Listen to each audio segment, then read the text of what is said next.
Welcome to Wawasan Wire. Today, we're talking about Shahirul Long's gratitude theory controversy regarding school allocations. Quite a flashpoint, wasn't it? Oh, absolutely. It really blew up, particularly inside the Kedah State Assembly. It's kind of a perfect example of how just one, maybe poorly chosen phrase can just ignite a whole political firestorm. Yeah, it really seemed to dominate everything for a bit. So it all kicked off with Shahirul Long. He's the Independent Beach State Assembly member.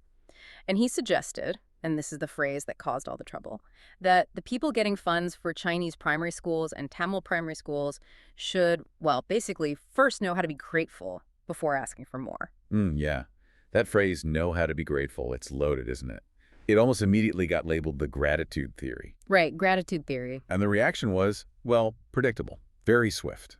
Because it implies receiving public funds is some kind of favor, not something citizens might expect or, have a right to based on need. Exactly. So the opposition wasn't going to let that slide. Not at all. The Kedah Darul Aman State Assembly member, Shahirul Long, he jumped right in during the oral question session, basically demanded the administration clarify its position. Was this theory the government's actual stance on funding minority schools? It put them on the spot, big time. Okay, so huge pressure immediately. Let's talk about how Shahirul Long responded, because he clearly realized he'd stirred things up. He tried to clarify pretty quickly, didn't he? He did. He claimed the whole thing was a misunderstanding. He said Shahirul Long had misinterpreted what he originally meant. The classic misunderstanding defense. Well, yeah, it's textbook crisis management, isn't it? You shift the focus from what was said to how it was heard. He claimed his actual meaning was much simpler. Which was? Just that if the government has a surplus in the future, it will give back to the people. Sort of trying to turn it into a general statement about future fiscal responsibility. A bit of a stretch from be grateful first, maybe. But okay, that was his explanation. Did people buy it? Well, alongside that, he issued a very strong denial. He really emphasized, I am not a racist, and insisted he doesn't favor one side, hitting those points hard. Right, trying to counter the immediate interpretation. Exactly.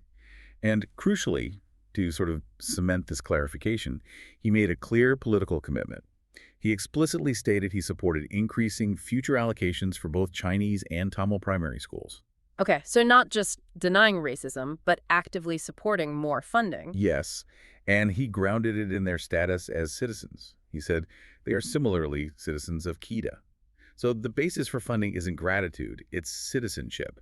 That was likely the price for trying to calm the storm. That makes sense. A necessary step, probably. And interestingly, his clarification, or perhaps his backtrack, got some backup from the government side too, right? It did. We saw the Kedah State Assembly member, Lod Asiraf, step in. He defended the state government's overall approach to distributing resources, tried to pivot the conversation away from Shahirul Long's comment towards the government's broader track record. How did he do that? What was his argument? He focused on proving inclusivity, stressed that government aid isn't biased, not limited by ethnicity or religion. He brought up specific examples. Like what? He mentioned the Tengku Mahmud Fund, that's generally a broader welfare and education aid program, and also the SJKT enrollment aid. Right, SJKT. That's for university students, isn't it? Financial help for starting higher education. Exactly. Aimed at new university students, regardless of background. So his point was, look at these programs. They show we distribute aid broadly. Okay, so citing established broad-based programs. But didn't he use a more cultural example, too? Yes, and this was quite strategic, I think. He specifically mentioned the government's support for the Thai community's Water Lantern Festival, Loi Krathong. Says they support it every year. Loi Krathong. That's interesting. Why mention that specifically? Well, think about it. If you're being accused of only caring about one group, citing support for a smaller, non-majority community's cultural festival, like Loi Krathong, is a powerful signal. It suggests inclusivity goes beyond just the major ethnic groups. It's meant to show the state's approach is genuinely broad and shouldn't be, twisted by one comment. Gotcha. It's a way to say, look deeper. We support diversity in many ways. A counter-narrative to the gratitude theory. Precisely. It aims to show the original comment was an anomaly, not the policy. Okay, so that sets the stage for another key figure weighing in, the Chinese Affairs Committee chairman, Huang Jiazhen. He had a slightly different angle, didn't he? He did. Huang Jiazhen challenged Shahirul Long directly in the assembly, asking point blank if he supported increased funding in the future. But then he did something quite significant. What was that? He actually agreed with Modassera's general point about inclusivity, but reframed how sincerity should be measured. He said, and this is crucial, that the government's sincerity and care towards education funding should not be measured solely by the size of the ringgit figure. Not just by the ringgit amount. That seems counterintuitive, maybe. Usually the budget allocation is the headline figure everyone focuses on. Exactly. And that's why it's politically astute. Maybe the government doesn't have a huge pot of extra money right now. Focusing only on the total ringgit could be a losing argument. Huang Jiazhen shifts the focus. Shifts it to what, then, if not the money? To the process. He argued that real sincerity is shown by continuously responding to the actual needs schools have. It's about keeping an open mind when setting the budget, and importantly, actively helping schools that follow the proper channels and submit applications. Ah, I see. So it's less about one big symbolic check and more about consistent, reliable support and responsiveness.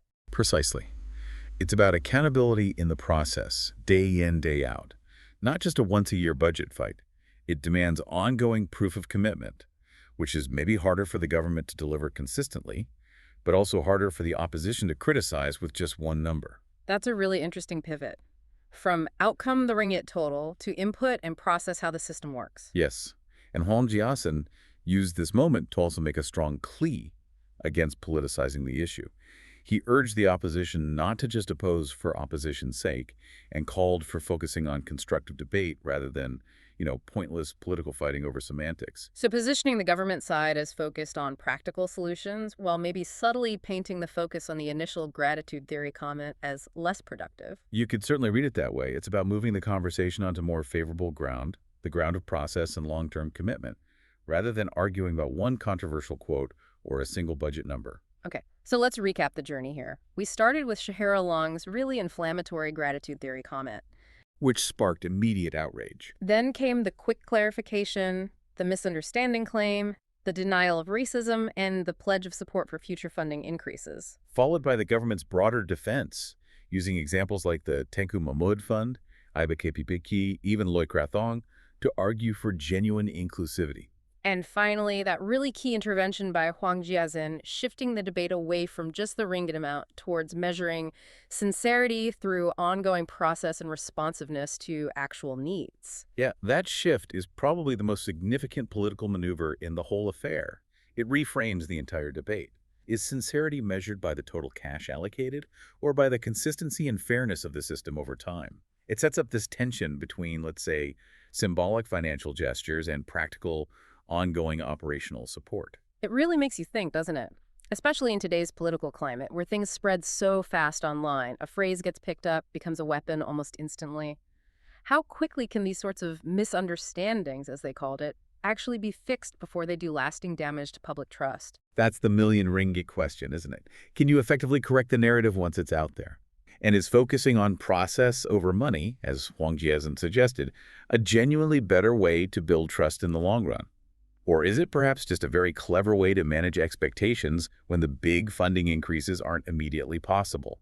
It leaves you wondering about the balance between rhetoric, process, and actual tangible support. Lots to consider there. Remember to like and subscribe for more videos like this.